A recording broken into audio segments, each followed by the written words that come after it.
Hello, present parenting में आपका स्वागत है। यदि आप यहाँ नए हैं तो मैं कल्पना और आज मैं एक महत्वपूर्ण विषय पर चर्चा करने जा रही हूँ और वो विषय है भावनात्मक रूप से बुद्धिमान बच्चों का पालन पोषण करना, यानी रेजिंग इमोशनली इंटेलिजेंट किड्स। भावनात्मक बुद्धिमत्ता और लचीलापन महत्वपूर्ण कौशल है जो मदद कर सकते हैं हमारे बच्चे के जीवन के उतार चढ़ाव को आत्मविश्वास और सहानुभूति के साथ पार करने में। तो चलिए शुरुआत करते हैं। सबसे पहले आइए बात करें कि भावनात्मक बुद्धिमत्ता वास्तव में क्या है। भावनात्मक बुद्धिमत्ता यानी ईक्यू हमारी अपनी भावनाओं के साथ साथ दूसरों की भावनाओं को पहचानने, समझने और प्रबंधित करने की क्षमता है।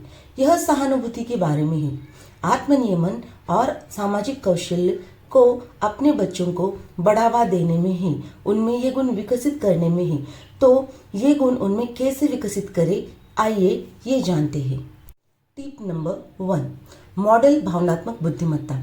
बच्चे हमें देखकर सीखते हैं। उन्हें दिखाएं कि आप अपनी भावनाओं को स्वस्थ तरीके से कैसे संभालते हैं। अपनी भावनाओं के बारे में खुलकर बात करें और मुकाबला करने की रणनीतियों का प्रदर्शन करें। उदाहरण के लिए, यदि आप तनावग्रस्त महसूस कर रहे हैं तो आप ऐसा कह सकते हैं, अभी मैं थोड़ा स्ट्रेस्ड महसूस कर रही हूँ, इसलिए शांत होने के लिए कुछ गहरी सांसें लेने जा रही हूँ। इससे उनको पता चलेगा कि जब भी वो स्ट्रेस रहेंगे तो उनको गहरी सांसें लेने के बाद थोड़ा अच्छा महसूस हो सकता है। टिप नंबर 2, उनकी भावनाओं को मान्य करें। जब आपका बच्चा परेशान हो तो उन्हें खारिज करने के बजाय उनकी भावनाओं को स्वीकार करें। ऐसी बातें कहने से पता चलता है कि आप इस समय वास्तव में गुस्से में हैं। इससे उन्हें समझने और स्वीकार किए जाने का एहसास होता है। इससे उन्हें पता चलता है कि सभी भावनाएं ठीक है, यहाँ तक कि कठिन भावनाएं भी ठीक है। टिप नंबर 3, समस्या समाधान कौशल सिखाएं।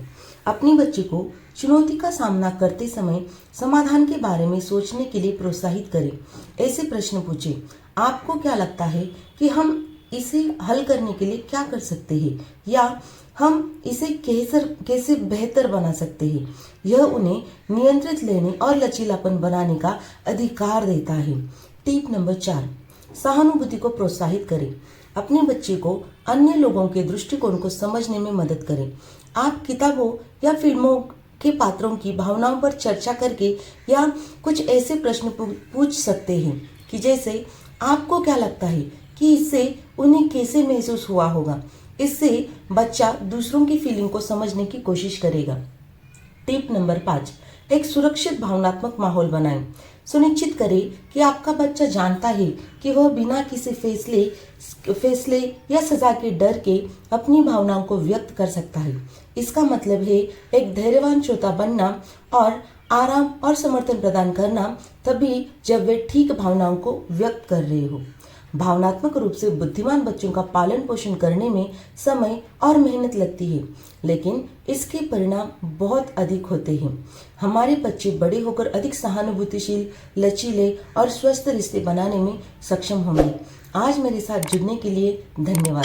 मेरी दी गई टिप्स कैसी लगी कमेंट्स करके ज़रूर बताएं और ऐसे पेरेंटिंग टिप्स के लिए लाइक, कमेंट और सब्सक्राइब करना ना भूलें।